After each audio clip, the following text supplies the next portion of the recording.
Do you ever hate your own country?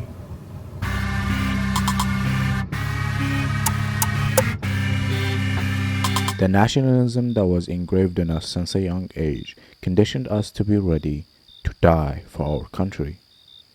But in the recent events, where politics became soulless, where the discussion shifted from how this can help people to conservative idiots versus libtards warfare, we see so many instances where the government don't even bother hiding their corruption anymore. And you want me to enlist in the military, sent to fight, kill people, and even get killed because some politicians said so? Well, why should I? Some will respond with, aren't you going to fight to protect your own people? Yes, not out of the love for the government, but out of the need to protect my people. It's like pretending to love your toxic wife for your kids. But what if greedy politicians mouth watering over another's land resources to make themselves more richer than they already are, acting like parasites, moving from one host to another? And you want me to fight for that?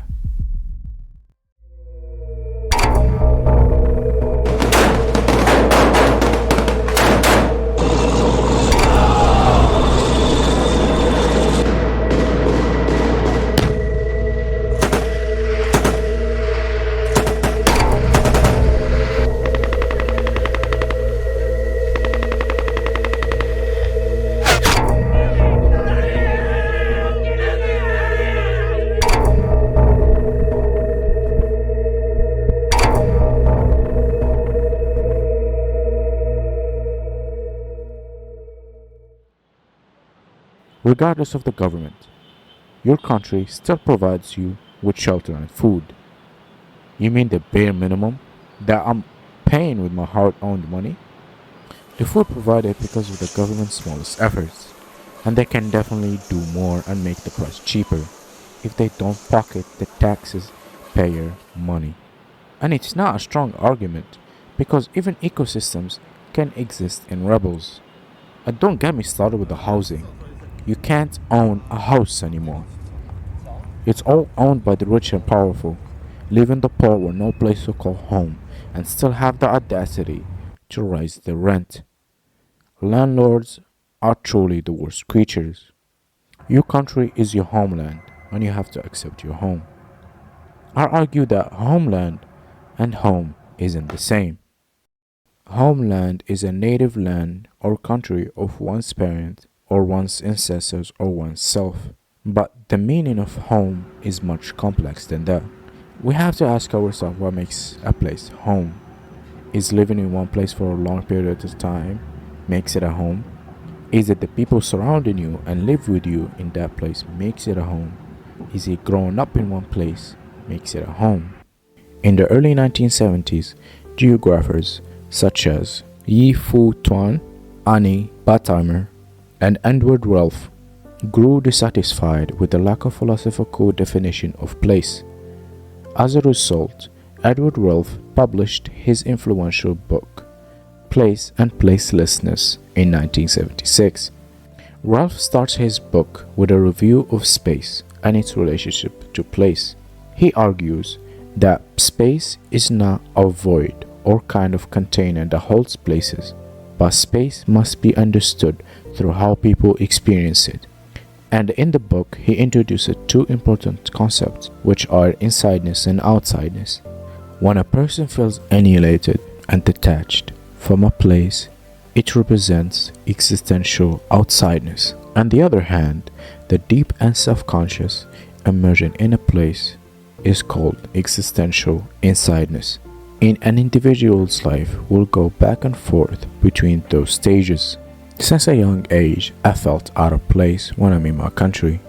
Things like corruption, the lies, the dismissal of living conditions caused by their theft made me feel detached. Not only the governments, but the people too.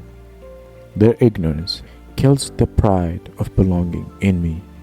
For an instance, if you are in a riot and you are mad about what the government did, why would you damage your fellow citizens' property? That never made sense to me. But what about your heritage? What about your nationalism? Are you going to give up on them? I won't deny my heritage and my nationality. It's a core characteristic of my identity, but not the whole thing. I realize people are too prideful about where they're from. They use it as a superiority complex. It blinds them from seeing that we're all humans, and our heritage and our culture is meant to be shared. It is meant to help us understand each other and appreciate our differences, not separate us. What if someone feels out of place? What is next? There is no place that will give you the absolute existential insideness because both our surrounding and ourselves in a constant change. The place that aligns with your values, where you can exchange looks with people, smile and continue with your day, where you can eat and drink without worrying about what will be left for the next day, and where you feel safe to let your kids go to school and be assured they will be back to you unharmed, and where you can be a productive member of society and be rewarded for your hard work. If your place or your country doesn't provide that, immigrate. It is in our nature to immigrate. Find a place where you can feel home. It might be inside the country or outside of it. Go find your place. What if someone can't move or immigrate? God with them. Thank you for watching.